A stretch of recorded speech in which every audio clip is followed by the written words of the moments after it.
Okay, so we'll continue with the next topic. So यहाँ तक हमारा डिस्कशन ऑलरेडी हो चुका है while लूप और रिपीट लूप. फॉर लूप का भी डिस्कशन हो चुका है, ठीक है. So decision control structure and loop control structure we already complete with. Next slide. R break statement.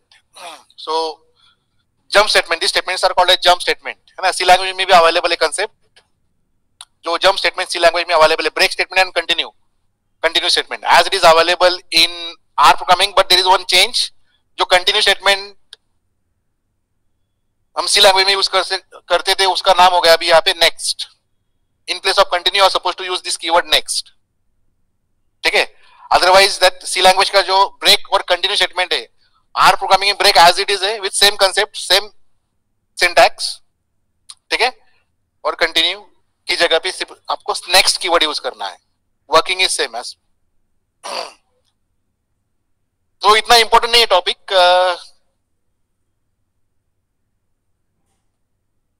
ठीक है, एक एग्जांपल लेके आपको एक्सप्लेन कर देता हूँ. इतना इंपॉर्टेंट नहीं लेकिन अभी फॉर आर प्रोग्रामिंग, लेकिन आपको पता होना चाहिए.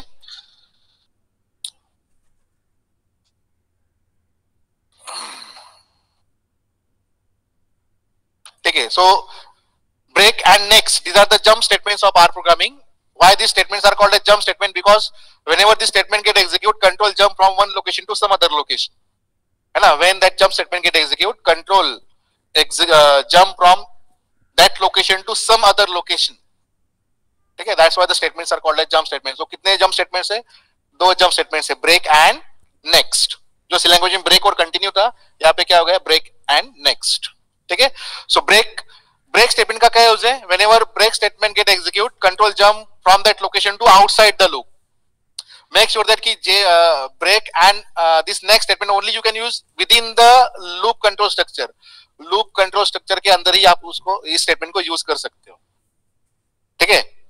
तो break statement का यूज क्या है? Whenever break statement get execute, that loop is immediately terminated. ठीक है. Conditional breaking हम उसको बोल सकते हैं. लूप के अंदर अगर आपने बेस्ड ऑन कंडीशन अगर ब्रेक स्टेटमेंट को एग्जीक्यूट किया तो whenever that break statement get execute, loop is immediately terminated. ठीक है. उसका एग्जीक्यूशन अगर इनकम्प्लीट भी रहा तो भी टर्मिनेट हो जाएगा लूप, अगर ब्रेक स्टेटमेंट एग्जीक्यूट हुआ तो. ठीक है. तो break statement conditional jump statement, तो ब्रेक स्टेटमेंट कब एग्जीक्यूट होना चाहिए उसका कंडीशन आपको लूप के अंदर स्पेसिफाई करना होता है. When that break statement should get execute. ठीक है. By using simple if decision control structure you can specify one condition and in that if you can write that break statement, but make sure that कि whenever break statement get execute inside the loop, that loop is immediately terminated. ठीक है. For example, ठीक है, सिर्फ jumping कैसे होगा वो explain करने के लिए एक सिंपल प्रोग्राम मैं आपको यहाँ पे दे रहा हूँ. ठीक है. फॉर एग्जांपल एज्यूम करो कि एक ए वेरिएबल है, उसका इनिशियल वैल्यू है 5. ठीक है. आर प्रोग्राम का डायरेक्ट स्क्रिप्ट में यहाँ पे लिख रहा हूँ. ए वेरिएबल उसका इनिशियल वैल्यू कितना है? 5. और ब्रेक स्टेटमेंट अगर उसका एग्जीक्यूशन अगर आपको देखना है तो व्हाइल लूप यूज करना पड़ेगा, क्योंकि ये जो स्टेटमेंट है ब्रेक और नेक्स्ट स्टेटमेंट लूप के अंदर यूज कर सकते हैं, बाहर उसका यूज नहीं है. तो मुझे एक व्हाइल लूप यहाँ पे यूज करना पड़ेगा. व्हाइल ए.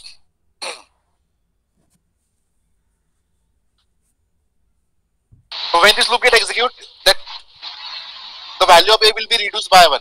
ठीक है. डिक्रीज हो जाएगा a का वैल्यू 1 से. ठीक है. ऐसा एक सिंपल एक प्रोग्राम में आपको एक्सप्लेन कर रहा हूं. a का वैल्यू 1 से डिक्रीज होना चाहिए, तो there is no decrement operator minus minus. तो 1 का वैल्यू 1 से डिक्रीज करने के लिए क्या लिखना पड़ेगा? a is equal to a plus 1.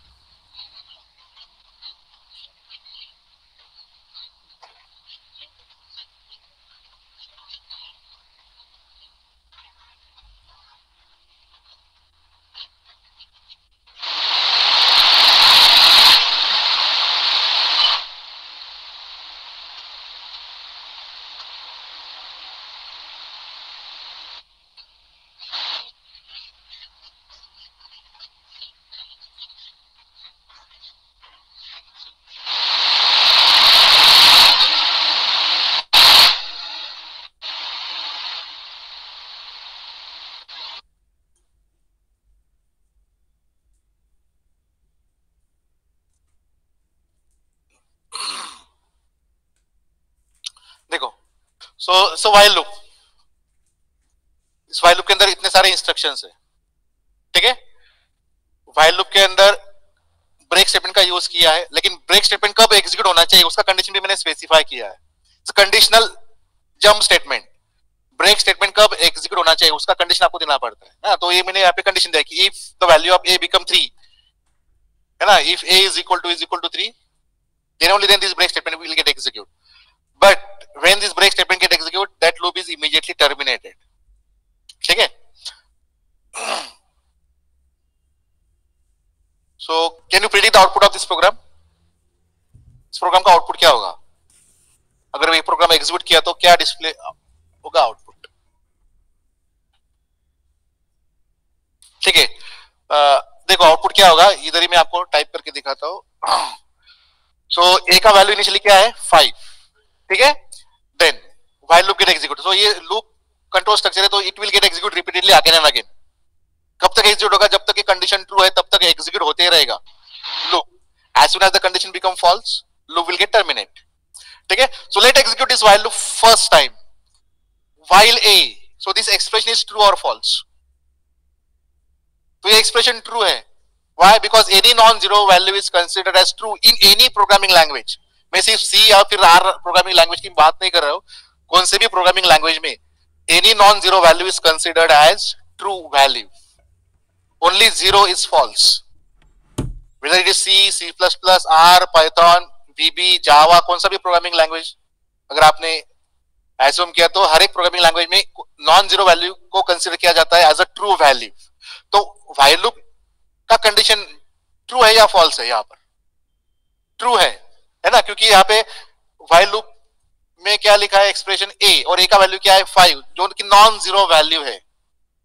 So while का एक्सप्रेशन क्या होगा? ट्रू। और आपको पता है कि व्हाइल का एक्सप्रेशन अगर ट्रू है तो व्हाइल लूप एग्जीक्यूट होता है, तो while loop first time execute होगा, ठीक है। तो व्हाइल लूप जब एग्जीक्यूट होगा तो ए का वैल्यू हो जाएगा 4 due to this first instruction a is equal to a-1, a का वैल्यू हो जाएगा 4। द नेक्स्ट इंस्ट्रक्शन, क्या ए का वैल्यू 3 है? नहीं, ए का वैल्यू तो 4 है, 3 तो नहीं है, तो ये कंडीशन क्या होगा? फॉल्स। फॉल्स है तो ब्रेक एग्जीक्यूट नहीं होगा, है ना, क्योंकि स्किप हो जाएगा, क्योंकि ये कंडीशन इफ वाला कंडीशन फॉल्स है, ठीक है। नेक्स्ट स्टेटमेंट कैट स्टेटमेंट क्या कर देगा? ए का वैल्यू जो भी है वो डिस्प्ले कर देगा। अभी 4 है ए का वैल्यू, तो पहले 4 डिस्प्ले होगा, ठीक है। ये मैं यहाँ पे कमेंट में लिख रहा हूं, ठीक है, ओके। कैट फंक्शन ने 4 डिस्प्ले किया जो कि ए का वैल्यू है। Then there is a end of the while loop, ठीक है।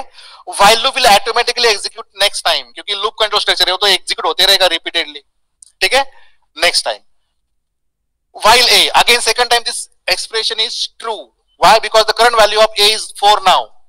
ए का वैल्यू 4 है, अभी 5 था पहले, अभी 4 है ड्यू टू दिस इंस्ट्रक्शन, ठीक है। सो 4 भी तो ट्रू वैल्यू है, नॉन जीरो वैल्यू है, ट्रू है, तो second time while loop will execute again, ठीक है। So a is equal to a-1, so this, इससे क्या हो जाएगा कि a का वैल्यू और एक से रिड्यूस हो जाएगा 3।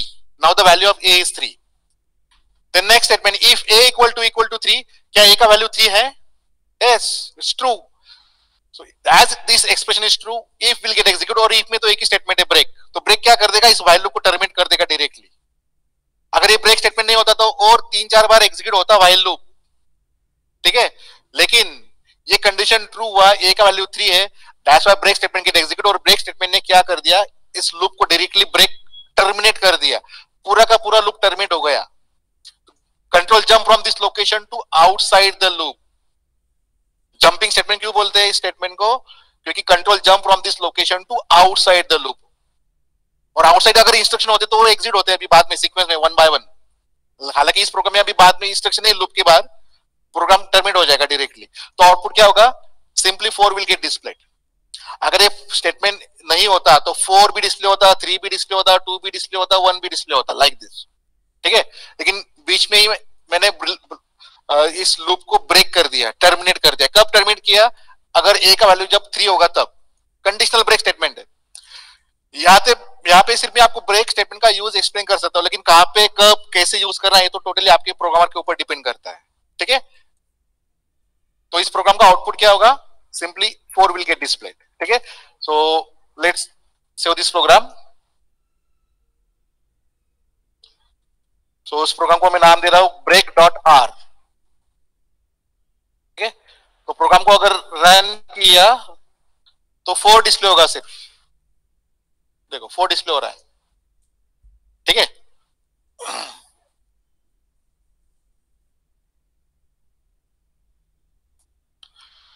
उसी तरह नेक्स्ट जंप स्टेटमेंट है नेक्स्ट, जो कि हम सी लैंग्वेज में कंटिन्यू कीवर्ड करके यूज करते थे ना, वही आर प्रोग्रामिंग में क्या है, नेक्स्ट कीवर्ड यूज करना है। कंसेप्ट वही है। अभी next statement does not terminate the loop but it start with the next iteration of the same loop by skipping the instruction after that next statement for that specific instruction iteration। ठीक है, तो jumping कैसे होगा, जब next statement execute होगा तो next के बाद जो भी इंस्ट्रक्शन है वो स्किप हो जाएंगे उस इटरेशन के लिए, डायरेक्टली नेक्स्ट इटरेशन स्टार्ट होगा उसी व्हाइल लूप का। तो जब next statement get execute, control will jump like this, यहां से डायरेक्टली व्हाइल लूप के ऊपर आएगा। ठीक है, so whenever next statement get execute, it start with the next iteration of the same loop by skipping the instruction after that statement for that specific iteration only, not for all the iteration। this iteration के लिए next statement execute हुआ, उस iteration के लिए सिर्फ next के बाद जितने भी instruction है while loop में वो skip हो जाएंगे and next iteration of the while loop will then start and then while loop will terminate normally। जब ये एक्सप्रेशन फॉल्स हो जाएगा तभी व्हाइल लूप टर्मिनेट होगा, बीच में कभी भी टर्मिनेट नहीं होगा। ब्रेक स्टेटमेंट क्या कर देता है, बीच में व्हाइल लूप को टर्मिनेट कर देता है। वैसे नेक्स्ट स्टेटमेंट व्हाइल लूप को टर्मिनेट नहीं करेगा, but whenever this next statement get execute it start with the next iteration of the same loop. तो ये जो कंसेप्ट मैंने एक्सप्लेन किया उसका यूज करके अभी प्रेडिक्ट करो कि आउटपुट क्या हो सकता है इस प्रोग्राम का, ब्रेक की जगह सिर्फ नेक्स्ट स्टेटमेंट अगर यूज किया है तो। यू कैन डू सम इस ऑनलाइन पे एक स्टूडेंट बोल रहा है कि आउटपुट 4 2 1 होगा, 4 2 1, इज इट करेक्ट?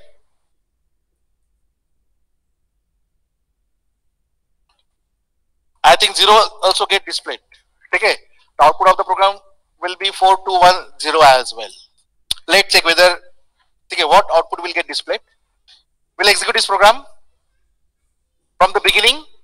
ठीक है, इनिशियली a का वैल्यू 5, ध्यान में रखो a का वैल्यू कितना है 5, while a, so while 5 non zero value है तो while loop ट्रू है, एग्जीक्यूट होगा while loop। a is equal to a minus 1, इससे क्या हो जाएगा, a का वैल्यू 1 से कम हो जाएगा तो 4। अब a का वैल्यू कितना है 4। इफ a equal to 3, क्या a का वैल्यू 3 है? नहीं, a का तो वैल्यू 4 है, तो ये कंडीशन फॉल्स है if का, तो नेक्स्ट स्किप हो जाएगा, मींस एग्जीक्यूट नहीं होगा। Next statement cat a, cat statement क्या कर देगा, सिंपली a का वैल्यू जो भी हो एज अ आउटपुट डिस्प्ले कर देगा स्क्रीन के ऊपर। 4 डिस्प्ले हुआ, उसके बाद end of the while loop. As it is a loop, while will execute repeatedly next time automatically. अब इस व्हाइल लूप का सेकंड इटरेशन चालू हो गया, व्हाइल a, तो a का करंट वैल्यू क्या है 4, तो 4 नॉन जीरो वैल्यू है, मींस ट्रू वैल्यू है, तो second time while loop execute होगा। ठीक है, तो let execute this while loop. a is equal to a minus 1, तो ये इंस्ट्रक्शन क्या कर देगा, a का वैल्यू 1 से रिड्यूस कर देगा।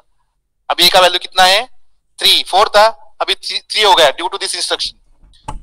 Then next if a equal to 3, क्या a का वैल्यू 3 है? यस, a का वैल्यू 3 है, तो नेक्स्ट स्टेटमेंट एग्जीक्यूट होगा। As next statement get execute, it will start with the next iteration of the same loop. अभी व्हाइल लूप का next iteration चालू हो जाएगा और कैट स्टेटमेंट एग्जीक्यूट नहीं होगा, क्योंकि नेक्स्ट स्टेटमेंट जब एग्जीक्यूट होता है तो नेक्स्ट के बाद जितने भी इंस्ट्रक्शन है वो स्किप हो जाते हैं उस स्पेसिफिक इटरेशन के लिए। ठीक है, एंड क्योंकि जंपिंग कैसे होता है, नेक्स्ट स्टेटमेंट अगर जैसे एग्जीक्यूट होता है, control jump from this location to directly the while loop, means it start और begins with the next iteration of the same loop. ठीक है, तो जंपिंग ऐसे ही हुआ।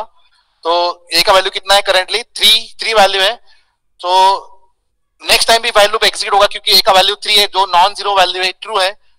सो next iteration of while loop begins, a is equal to a minus 1, तो a का value भी क्या हो जाएगा 2 हो जाएगा, 3 था 3 का 2 हो गया। नेक्स्ट स्टेटमेंट, क्या a का वैल्यू 3 है? नहीं, इस इटरेशन के लिए क्या a का वैल्यू 3 है? नहीं, 2 है, a का वैल्यू 3 नहीं है, तो कंडीशन फॉल्स है, तो नेक्स्ट स्किप हो जाएगा, एग्जीक्यूट नहीं होगा।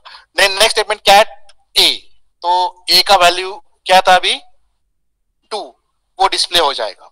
Then there is end of the while loop, while loop will execute next time while a, तो करंट a का वैल्यू क्या है 2, नॉन जीरो वैल्यू है, मींस ट्रू वैल्यू है, तो व्हाइल लूप एग्जीक्यूट होगा। ठीक है, तो next iteration begins, a is equal to a minus 1, अभी a का वैल्यू क्या हो जाएगा 1, 2 था 1 हो गया। Then next if a equal to 3, क्या a का वैल्यू 3 है, नहीं, स्किप हो जाएगा, नेक्स्ट स्टेटमेंट एग्जीक्यूट नहीं होगा। कैट a, तो जो a का वैल्यू था 1 वो डिस्प्ले हो जाएगा। Then end of the while loop, while loop will execute next time automatically, loop control structure है।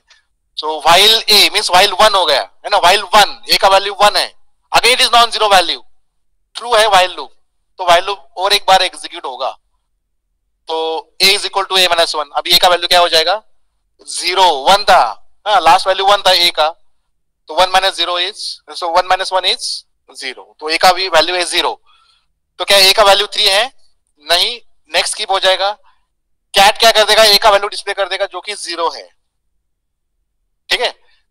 Then there is end of the while loop, then while loop will automatically execute next time, next iteration start हो गया while loop का। तो expression क्या है, while a, अब a का value क्या है 0, और 0 क्या होता है फॉल्स, तो अभी while क्या होगा यहाँ पे फॉल्स हो गया, तो while loop अभी नॉर्मली टर्मिनेट होगा according to standard rules. while loop कब टर्मिनेट होता है, जब एक्सप्रेशन फॉल्स होता है तब टर्मिनेट हो जाता है। तो यहाँ पे करंट वैल्यू ऑफ a 0 जो कि फॉल्स वैल्यू है, while loop टर्मिनेट हुआ, और while loop के बाद में नेक्स्ट इंस्ट्रक्शन भी नहीं है, मींस प्रोग्राम टर्मिनेट हुआ। तो प्रोग्राम टर्मिनेट होने से पहले आउटपुट क्या डिस्प्ले होगा स्क्रीन के ऊपर 4210, so this is the required और से expected output of this program 4210। तो ये प्रोग्राम एग्जाम में आपको कोई नहीं पूछेगा, सिर्फ नेक्स्ट स्टेटमेंट और ब्रेक स्टेटमेंट कैसे वर्क करते हैं वो एक्सप्लेन करने के लिए मैंने सिंपल प्रोग्राम लिया है, ठीक है, कि how jumping occurs, you must know this. अभी कभी कहा यूज करना पड़ सकता है स्टेटमेंट, ये तो आपके लॉजिक के ऊपर डिपेंड करता है। तो let try to execute this program, the output will be 4210।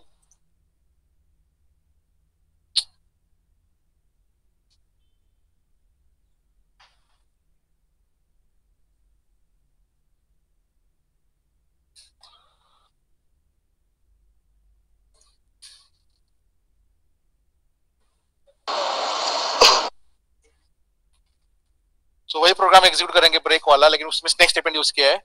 तो देखो आउटपुट क्या आ रहा है 4210, ठीक है।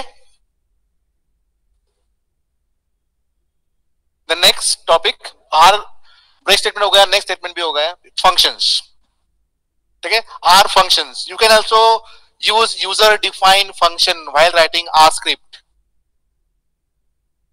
ठीक है। R programming suppose huge number of inbuilt functions, ठीक है। similar to that inbuilt function you can also write your own user defined functions, ठीक है। सी लैंग्वेज जब आपने पढ़ा था फर्स्ट ईयर में, उसमें भी एक सेपरेट चैप्टर था फंक्शन करके, है ना। Same concept also you can use while writing R script. R script लिखते समय आप खुद का फंक्शन भी लिख सकते हो, तो कैसे लिखना है आर स्क्रिप्ट में फंक्शन कैसे लिखे वो आपको यहाँ पे पता चलेगा। तो फंक्शन क्या होता है, function is nothing but named independent block of statement that perform a specific task and may return a value. First year का डेफिनेशन एज इट इज में रिपीट किया है यहाँ पर, है ना। मैंने तो लाइफ टाइम अभी ध्यान में रख लिया डेफिनेशन, क्योंकि मुझे हर एक कोर्स के लिए फंक्शन, हर एक प्रोग्रामिंग लैंग्वेज में फंक्शन टॉपिक है ही, सी लैंग्वेज में है, आर प्रोग्रामिंग में है, जावा में है, वीबी में, सारे प्रोग्रामिंग लैंग्वेज में फंक्शंस है, डेफिनेशन भी एक ही है, बार बार उसको मिस पढ़ने की भी जरूरत नहीं अभी तो मुझे, है ना। आई थिंक मैंने फर्स्ट में आपको जब पढ़ा था टॉपिक फंक्शन, तो आपको 4-5 बार मैंने रिपीट किया था, आपको ही पूछा था कि आप वन बाय वन मुझे बोलो डेफिनेशन, क्योंकि आपका भी वो डेफिनेशन याद रहे इसलिए, है ना। फंक्शन अभी मैंने फर्स्ट ईयर में पढ़ाया था, आज मैं अभी आपको पढ़ा रहा हूँ फंक्शन। घर पे मैंने प्रिपरेशन भी नहीं किया था, डायरेक्टली आपको पढ़ा रहा हूँ मैं आपको, क्योंकि ये स्टैंडर्ड कंसेप्ट है हर एक प्रोग्रामिंग लैंग्वेज में। ऐसा नहीं कि सिर्फ आपको फर्स्ट ईयर में पढ़ना है, हर एक प्रोग्रामिंग लैंग्वेज में है फंक्शंस, सेम कंसेप्ट है, सिर्फ language to language syntax change हो सकते हैं। सी लैंग्वेज का फंक्शन लिखने का सिंटैक्स थोड़ा अलग है, आर प्रोग्रामिंग सिंटैक्स अलग है, लेकिन कंसेप्ट सेम है। जावा में थोड़ा डिफिकल्ट, थोड़ा दूसरा सिंटैक्स हो सकता है, वीबी में थोड़ा सिंटैक्स अलग हो सकता है, लेकिन कंसेप्ट तो वही है ना। तो फंक्शंस क्या होता है, function is nothing but it's a named independent block of statement that perform a specific task and may return a value, is called as function, है ना। फॉर एग्जांपल सो फंक्शन के कुछ एग्जांपल यहाँ पे दिए हैं।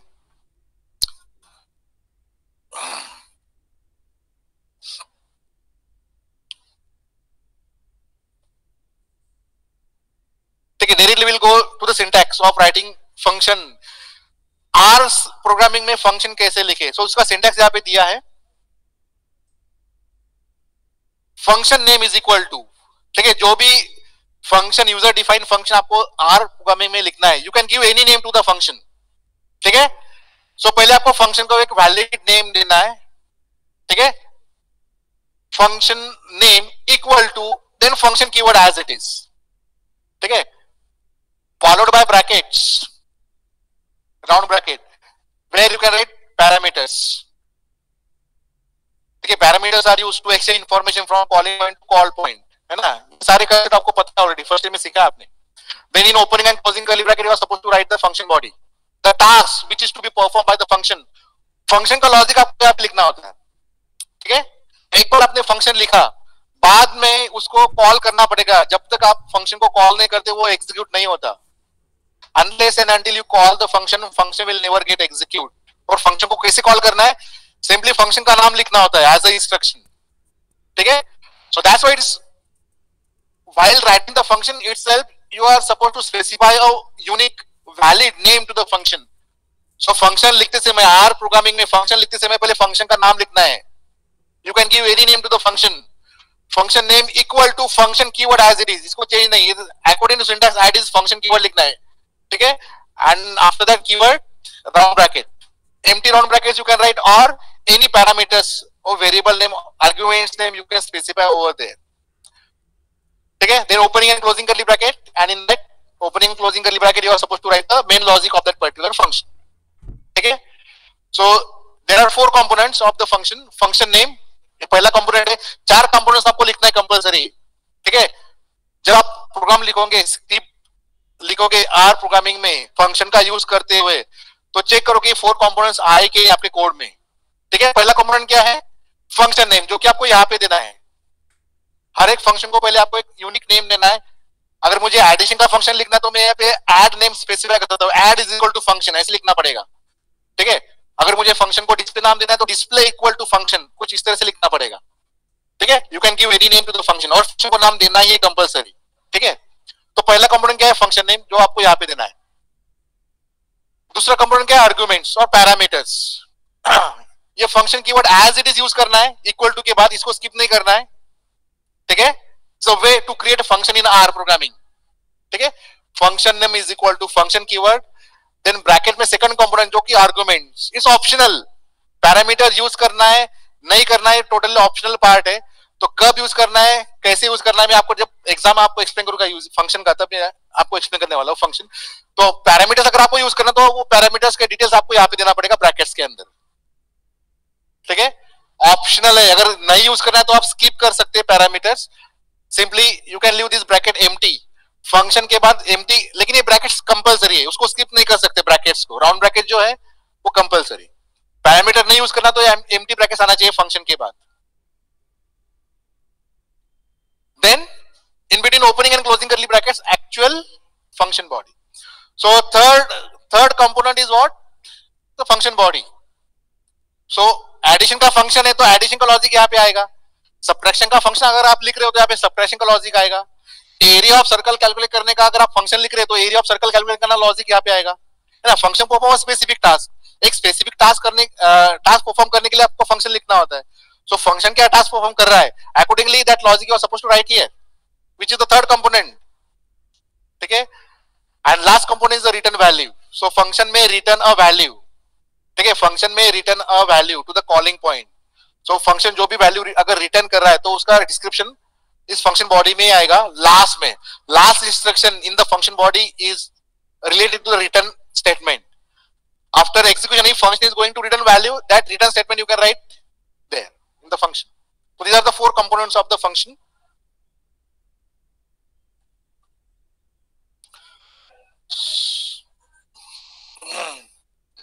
ठीक है, next lecture will continue. In next lecture I will tell you how to write functions. ठीक है, there are different ways of writing function programs. ठीक है, all those different way I will explain you tomorrow कि how you can write R script by using functions. So today we'll stop here.